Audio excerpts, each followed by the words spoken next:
बिस्मिल्लाहिर्रहमानिर्रहीम अस्सलाम वालेकुम। Welcome to Lahori cook. तो कैसे हैं आप सब? अल्लाह ताला से दुआ है कि अल्लाह ताला आप सबको अपने घरों में खुश रखे, आबाद रखे। इसी दुआ के साथ आज की बहुत ही ज़बरदस्त सी रेसिपी की तरफ बढ़ते हैं। आज की रेसिपी में हम बनाएंगे आलू बैंगन, लेकिन थोड़े डिफरेंट तरीके से बनाएंगे, एक न्यू स्टाइल के साथ, न्यू ट्रिक के साथ। आपने रेसिपी को शुरू से एंड तक लाजमी देखना है ताकि आपको अच्छे से समझ आ सके। पहले भी आलू बैंगन की रेसिपी मेरे चैनल पर मौजूद है, लेकिन आज हम एक नए तरीके के साथ आलू बैंगन बनाएंगे जिससे बहुत ही ज़्यादा मज़ेदार और बहुत ज़्यादा जल्दी बन जाने वाली ये रेसिपी है। तो आपने भी इसी तरह फ्रेश बैंगन जो है वो ले लेने हैं, साफ़ सुथरे, और इनको अच्छे से वॉश कर लेना है। आलू जो हैं उनको भी आपने अच्छे से इनका छिलका जो है वो उतार लेना है और इनको भी काट लेना है। तो चलिए बिस्मिल्लाह करते हैं, दोनों चीज़ों को काट कर रेसिपी बनाना शुरू करते हैं। तो कढ़ाई हमने रख ली है चूल्हे के ऊपर। बैंगन हमने काट कर ऐड कर लिए हैं कढ़ाई के अंदर। इस शेप में आप भी बैंगनों को काट लें, लंबाई की शेप में। और आलू भी हमने छील कर काट कर धो लिए हैं, ये भी ऐड कर लेते हैं। अब इनके अंदर हम ऐड कर लेते हैं 1 गिलास पानी। चैनल पर फर्स्ट टाइम है तो काइंडली लाहौरी कुक चैनल को सब्सक्राइब करें, साथ में जो बेल का आइकन है उसे लाजमी प्रेस करें ताकि हमारी आने वाली हर नई रेसिपी का नोटिफिकेशन आपको बर वक्त मिल सके। अब इसके अंदर नमक ऐड करेंगे, 1 खाने के चम्मच फुल भर कर। और इनके अंदर जो नमक है वो मिक्स कर देंगे इस तरीके से। मिक्स कर लेने के बाद इसको हम ढक देंगे और मीडियम फ्लेम पे इनको हम कुक कर लेंगे तकरीबन 8 मिनट तक। 8 मिनट तक इनको हमने अच्छे से कुक करना है ताकि आलू जो हैं वो भी हमारे गल जाएं और बैंगन जो हैं वो भी अच्छे से सॉफ्ट हो जाएं।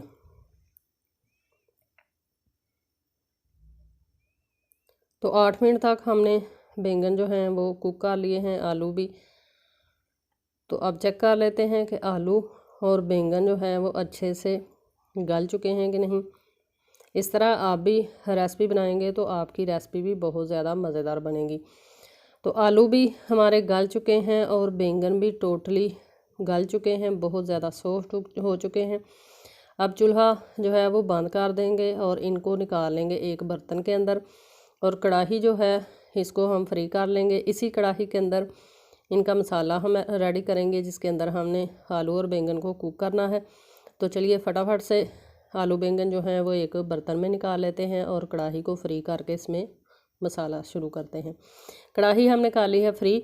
अब इसके अंदर हम ऐड करेंगे 1 कप कुकिंग ऑयल।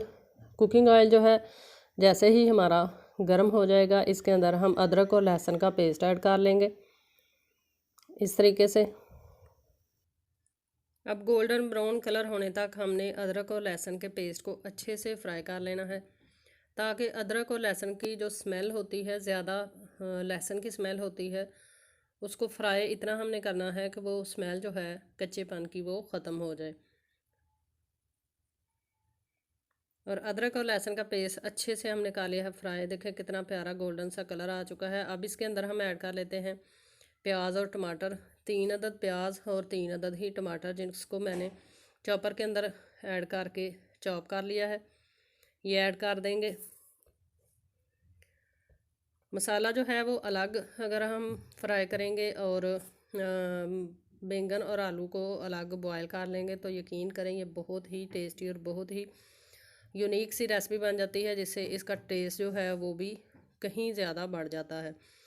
तो अच्छे से हमने तमाम चीज़ों को मिक्स कर लिया है। अब इस पॉइंट पर हम इसके अंदर ऐड कर लेंगे पाउडर मसाले कुछ। नमक हमने चूँकि पहले ही ऐड किया था बॉयल करते हुए, इस वजह से इस पॉइंट पर हम नमक ऐड नहीं करेंगे। तो लाल मिर्च का पाउडर ऐड कर लेंगे 1 खाने का चम्मच, और साथ में हल्दी का पाउडर ऐड कर लेंगे 1/2 खाने का चम्मच, और साथ में इसके अंदर हम ऐड कर लेंगे गरम मसाला पाउडर होममेड, ये 1 चम्मच फुल भरकर ऐड कर लेंगे। और साथ में ऐड कर लेंगे इसके अंदर हम कुटी हुई लाल मिर्चें 1 खाने का चम्मच। अब मसाले को हमने अच्छे खासा टाइम देकर इसकी बुनाई करनी है।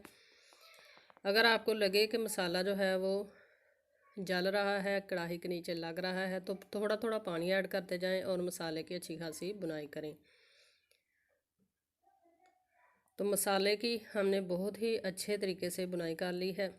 अगर आप ये देखना चाहें कि मसाला जो है वो कम्प्लीटली बुनकर डन हो चुका है कि नहीं, तो उसकी आप चेकिंग जो है वो कैसे कर सकते हैं, ये देखें। चम्मच के साथ मसाला साइडों पे करें। अगर तो खाली कुकिंग ऑयल इस तरह दरमियान में सेपरेट हो जाएगा तो आप समझें कि हमारा मसाला जो है वो बुनकर हो चुका है रेडी। अगर इसके साथ पानी भी आए तो फिर मसाला अभी आपका कंप्लीट बुना हुआ नहीं होगा, आप मज़ीद इसको टाइम दें।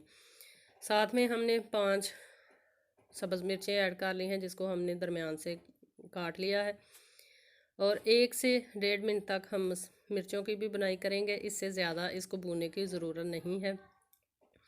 अगर आपको हमारी रेसिपीज़ पसंद आती हैं तो काइंडली इसको ज़्यादा से ज़्यादा लोगों तक शेयर किया करें। अब बॉयल किए हुए आलू और बैंगन इसके अंदर ऐड कर देंगे और इसको अच्छे से मिक्स कर लेंगे मसाले के साथ। बहुत ही अच्छे तरीके से हमने मिक्स करना है ताकि मसाला जो है वो अच्छे से आलू और बैंगन के साथ मिक्स हो जाए। इस पॉइंट पर मज़ीद इसके अंदर पानी ऐड करने की ज़रूरत नहीं है। मिक्स कर लेने के बाद इसको हम ढक देंगे और ढक कर इसको हम तकरीबन 4 से 5 मिनट तक मज़ीद कुक करेंगे ताकि इसका पानी जो है वो भी ड्राई हो जाए और मसाले का फ्लेवर जो है वो भी आलू और बैंगन के अंदर अच्छे से रच बस जाए। तो इसको ढक देते हैं और अच्छे से कुक कर लेते हैं। तो तकरीबन 5 मिनट हो चुके हैं पकते हुए आलू और बैंगन। तो ज़बरदस्त तरीके से आलू बैंगन हमारे पक रहे हैं। ये देखें कितनी ही ज़बरदस्त इसका कलर आ चुका है। इसके अंदर हल्की सी हमने ग्रेवी छोड़नी है क्योंकि हमने ये चावलों के साथ बनाने हैं। अगर आपने ये आलू बैंगन खाने हों रोटी के साथ, चपाती के साथ, पराठे के साथ, तो इसको अच्छे से ड्राई कर लें इसका पानी। अब इसके अंदर हमने ऐड कर लिया है धनिया। धनिया ऐड कर लेने के बाद इसको हम मिक्स कर लेंगे और आंच थोड़ी सी इसकी नीचे से तेज़ कर देंगे। थोड़ा सा पानी मज़ीद इससे हम खुश्क कर लेंगे और फिर इसकी आपको मैं फ़ाइनल लुक दिखाऊंगी। आप देखकर ख़ुद भी हैरान होंगे, आपको ये रेसिपी इतनी ज़्यादा मज़ेदार लगेगी। और अगर आप ख़ुद पका कर इसको ट्राई करेंगे तो आपको इसकी समझ आएगी कितना ही ज़्यादा मज़ेदार है। प्यारी सी हमने ले ली है प्लेट, इसके अंदर हम कर लेंगे इसको डिश आउट। तो ये देखें मज़ेदार से आलू और बैंगन हमारे पक कर हो चुके हैं रेडी। आप इसको चपाती के साथ भी खा सकते हैं, पराठे के साथ भी इंजॉय कर सकते हैं। इसके अलावा आप बॉयल्ड चावलों के साथ इसको इंजॉय करें तो ये बहुत ज़्यादा मज़ा देने वाली रेसिपी है। आप इसको ज़रूर ट्राई करें। आई होप कि आपको ये छोटी सी मज़ेदार सी रेसिपी जो है वो पसंद आई होगी। अब इसकी गार्निश हम करेंगे सब्ज़ मिर्चों के साथ। ये मिर्चें ज़्यादा तीखी वाली नहीं हैं, ये आप इस तरह भी साथ से सालन के साथ इसको खा सकते हैं। तो माशाल्लाह से तैयार है हमारे बहुत ही मज़ेदार से आलू और बैंगन। आई होप कि आपको ये रेसिपी पसंद आई होगी। अगर आपको रेसिपी पसंद आई है तो आप इसका लिंक ज़्यादा से ज़्यादा लोगों तक शेयर करें, प्यारा सा कमेंट करें। इंशाल्लाह फिर लौट कर आएँगे एक नई आसान और बहुत ही मज़ेदार सी रेसिपी के साथ। तब तक के लिए अपना बहुत सारा ख्याल रखिएगा, हमें दुआओं में याद रखिएगा। अल्लाह हाफिज़।